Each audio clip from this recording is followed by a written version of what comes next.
नमस्कार दोस्तों, आज मैं आपको सुनाने जा रही हूँ। पति और ससुर के मरने के बाद सास बहू ने लिया ऐसा कठोर फैसला कि सभी देखने वाले दंग रह गए। रीमा का एक छोटा सा प्यारा सपनों का संसार था। रीमा अपनी छोटी सी दुनिया में बहुत खुश थी। रीमा अपने घर में अपने माँ बाप की और दोनों भाइयों की तो लाडली थी ही, ससुराल में भी उसने अपने प्यार भरे स्वभाव से सबका दिल जीत लिया था। रीमा से अगर एक बार कोई बात कर लेता तो उसी के ही गुणगान करता रहता था। रीमा जब दुल्हन बनकर अपने ससुराल पहुंची तो उस घर की रौनक दुगनी हो गई थी। रीमा की ससुराल में सास ससुर, रीमा के पति रौनक के चाचा जी रहते थे।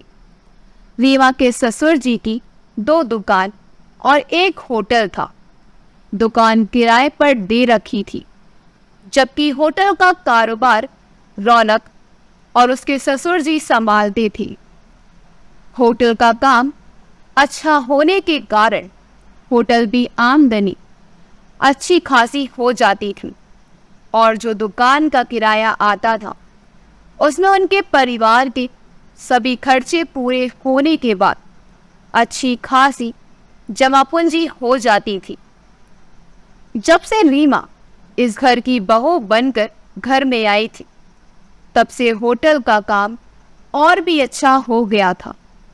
रीमा ने अपने गुण और स्वभाव से अपने ससुराल वालों का दिल जीत लिया था। रीमा की सास रीमा को बहुत प्यार करती थी।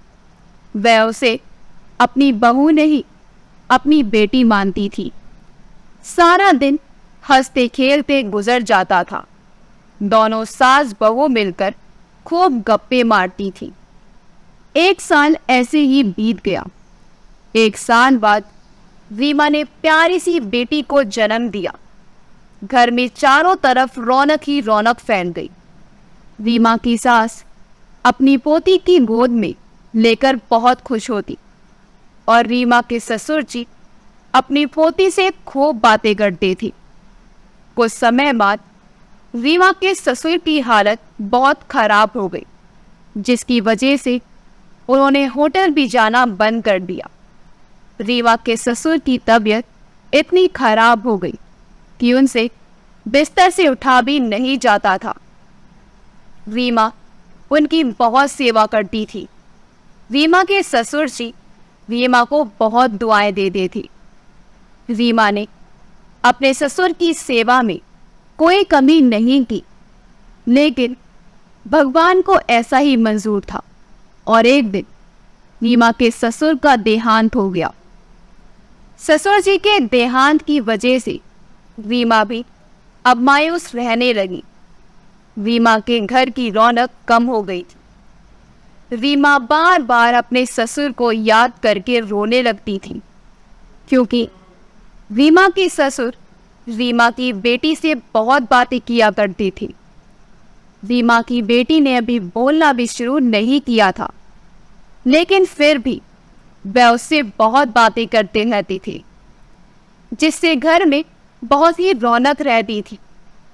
पहले रीमा के ससुर जी होटल पर पूरा दिन बिताया करते थे, लेकिन जब से उनकी पोती घर आई, तब से वह होटल भी कम जाया करती थी। होटल घर के नज़दीक था, इसलिए उनके आने जाने में कोई दिक्कत नहीं होती थी। घर में अब सूनापन हो गया था। दिन ऐसे ही बीतते गए। 2 साल बाद रीमा ने दूसरी बेटी को जन्म दिया। घर में खुशियों की लहर दौड़ पड़ी। घर का सूनापन उन 2 बेटियों की किलकारियों से खत्म हो गया।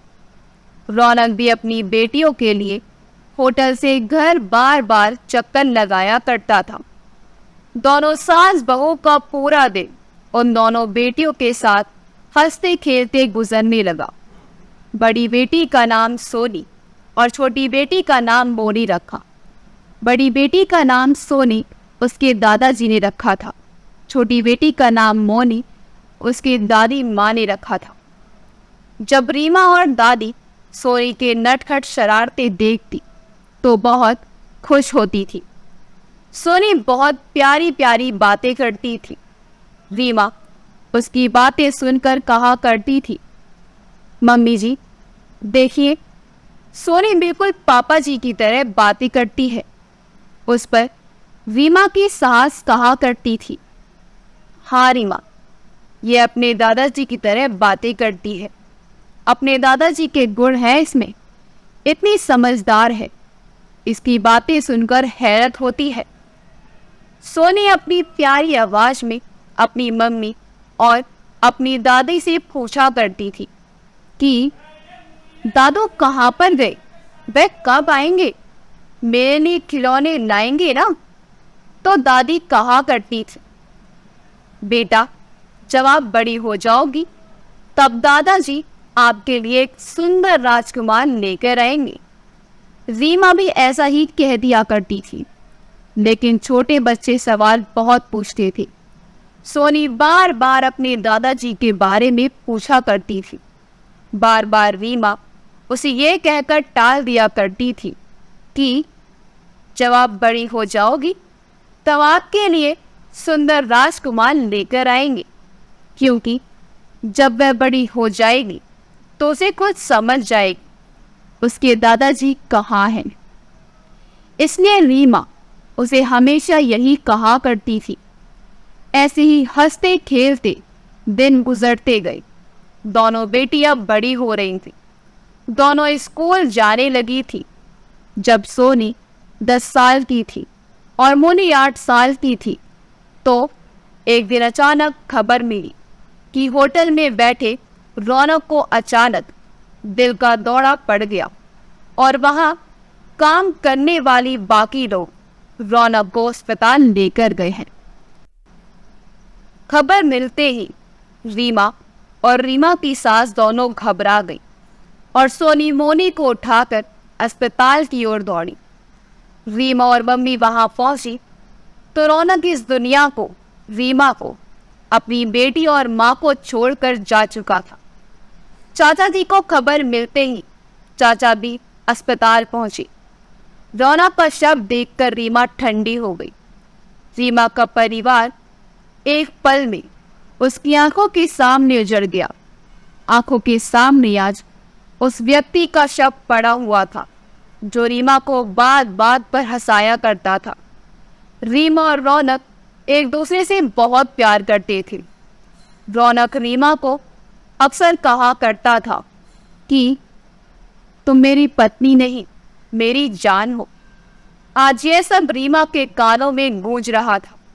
उसकी नजरें यही सवाल कर रही थी। उसके अंतर आत्मा चिल्ला चिल्ला कर पूछे जा रही थी कि अपनी जान छोड़कर कहाँ चले गए। जिस्म से जान कैसे अलग हो सकती है? मुझे भी अपने साथ लेकर जाओ। जब जिस्म एक शव के रूप में पड़ा है तो उसकी जान कैसे जीती जागती खड़ी है। रीमा की आंखों से आंसू भी नहीं बह रहे थे और ना ही जुबान से कुछ भी निकल रहा था, लेकिन उसकी नजरें और उसकी अंतर आत्मा रौनक से यही सवाल किए जा रही थी जिसका कोई जवाब नहीं मिल रहा था। रीमा एक बेजान मूर्ति सी खड़ी थी। रीमा की दोनों बेटियां रोने लगी। रीमा अपने इस कसमकस से बाहर आकर उसने अपनी बेटियों को रोता देखा तो खुद भी बहुत रोने लगी। रौनक के शव को घर ले आई और सारी क्रिया पूरी की। रीमा अपनी बेटियों को देखकर बस रोए जा रही थी। मम्मी जी ने भी रीमा को बहुत समझाया, लेकिन रोना रुक नहीं रहा था। उसने अपनी बेटियों के भविष्य की चिंता सता रही थी। उसके मन में हजारों सवाल उठ रहे थे जिनका उसके पास कोई जवाब नहीं था। वह अपने ही कसमकस में पागल सी हुई जा रही थी। खाना पीना भी बहुत कम करती थी। जब सोनी और मोनी अपनी माँ को ऐसी हालत में देखती तो अपनी माँ से कहने लगी, माँ, हमें पता है कि पापा हमें छोड़कर भगवान के पास जा चुके हैं और वहाँ से हमारे पास कभी नहीं आएंगे। क्या आप भी हमें छोड़कर पापा के पास जाना चाहते हैं? इतना सुनते ही जैसे रीमा के पैरों से जमीन खिसक गई हो। रीमा को अपनी बेटियों की बातें सुनकर बहुत हैरत हुई और होश आया। अपनी दोनों बेटियों को गले लगा लिया और बहुत रोई और कहने लगी कि तुम्हारी माँ तुम्हें कभी छोड़कर नहीं जाएगी। तुम मेरी दुनिया हो, मेरी जान हो।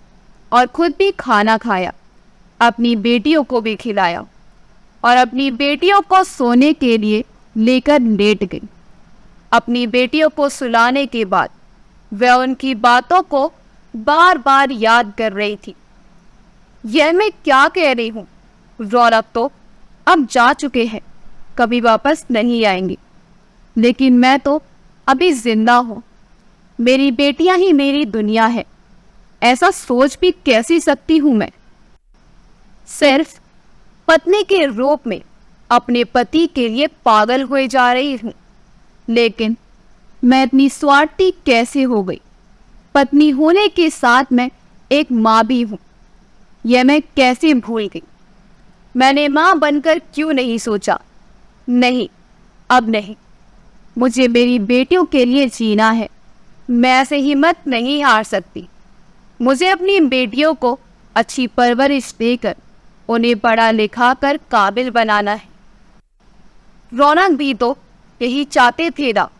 मैं उनकी इच्छा पूरी करूंगी। दिल को तसल्ली देने के बाद रीमा सो गई। रौनक की मौत के बाद होटल का काम भी खत्म हो चुका था। उसे देखने वाला कोई भी नहीं था। रीमा के घर वालों से रीमा की ऐसी हालत देखी नहीं जाती थी। रीमा की माँ रीमा को घर ले जाना चाहा, लेकिन रीमा ही अपने पति के घर, ससुर के घर, अपनी सास के साथ ही रहना चाहती थी। उसके घर वाले ने भी उसे कह दिया कि रीमा जैसी तुम्हारी मर्जी, तुम वैसा ही करो। हम तो हर पल हर मुसीबत में तुम्हारे साथ हैं। होटल का काम बिखरता जा रहा था। आमदनी भी कम होती जा रही थी। रीमा की सास ने अपने देवर रौनक के चाचा जी को होटल पर बैठने के लिए कहा, तो उन्होंने साफ इनकार कर दिया कि मैं इतना टाइम होटल को नहीं दे सकता, मेरा अपना कारोबार है, मुझे उसे भी देखना होता है। वह कहने लगी कि होटल का काम रीमा संभाल सकती है, वह होटल पर बैठ सकती है, आमदनी तो अच्छी है। रीमा को ही होटल का काम संभाल लेना चाहिए। उसकी बेटियां भी अब बड़ी हो रही हैं। उनके भविष्य के लिए और ज़्यादा पैसों की ज़रूरत पड़ेगी, इसलिए रीमा को होटल की आमदनी से फ़ायदा मिलेगा। इस पर रीमा ने कहा, नहीं चाचा जी, मैं होटल का काम नहीं संभालूंगी, ना ही थोड़ा बहुत टाइम जाकर उसे देख सकती हूँ। मैं होटल पर नहीं बैठूंगी। लेकिन रीमा, इसमें हर्जी क्या है? चाचा जी ने कहा। रीमा ने फिर कहा, चाचा जी, मेरी बेटियां बड़ी हो रही हैं। मेरे हर एक पल अब बस उन्हीं के लिए है। उनके पिता को उनका साथ छोड़कर जा चुके हैं। मैं ही उनके लिए सब कुछ हूँ। मैं उन्हें अपनी नज़रों से एक पल के लिए भी दूर नहीं करूँगी। उनकी बहुत अच्छी सी परवरिश करूँगी। रौनक जी मेरे लिए बहुत कुछ छोड़ कर गए हैं। मेरे लिए इतना ही काफ़ी है। मुझे ज़्यादा पैसे नहीं चाहिए और हमारी दुकान का किराया भी तो कम नहीं है। उसने भी मैं अपनी बेटियों को अच्छी परवरिश कर सकती हूँ, उनका भाग्य बना सकती हूँ। चाचा जी बोले, ठीक है, रीमा जैसी तुम्हारी मर्जी। सास भी रीमा के इस फैसले पर कुछ नहीं बोली। रीमा ना तो खुद बाहर के काम करती, ना ही रीमा की सास करती थी। अपनी बेटियों को घर छोड़कर बाहर जाना भी रीमा उचित नहीं समझती थी और ना ही अपनी बेटियों को साथ ले जाकर सामान लाना उचित समझती थी। रीमा अपने भाइयों की इकलौती बहन थी। वह शादी से पहले भी उसका कहा सर आंखों पर रखती थी।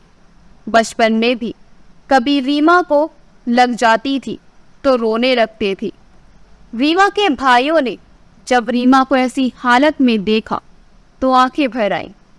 रीमा के सर पर हाथ रखा और कहा, रीमा, हम हर तरफ से तेरे साथ हैं, कभी तुझ पर कोई आँच नहीं आने देंगे।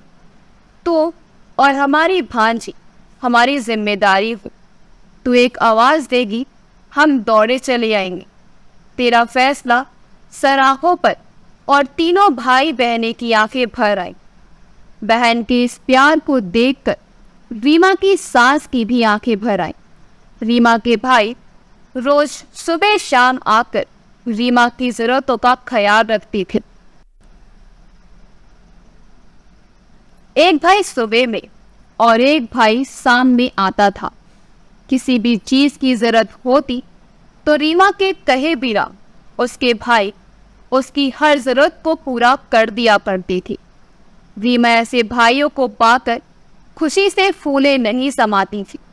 वह ईश्वर से यही दुआएं करती थी कि ईश्वर हर बहन को मेरे जैसे भाई दे। रीमा का काम बस अपनी बेटियों का ख्याल रखना था। वह हर पल अपनी बेटियों के साथ ही रह करती थी। अगर आपको हमारी कहानी अच्छी लगी हो तो हमारी वीडियो को लाइक करें, शेयर करें और हमारे चैनल योगी वॉइस को सब्सक्राइब कर दें। मिलते हैं अगली वीडियो में। आपका बहुत बहुत धन्यवाद।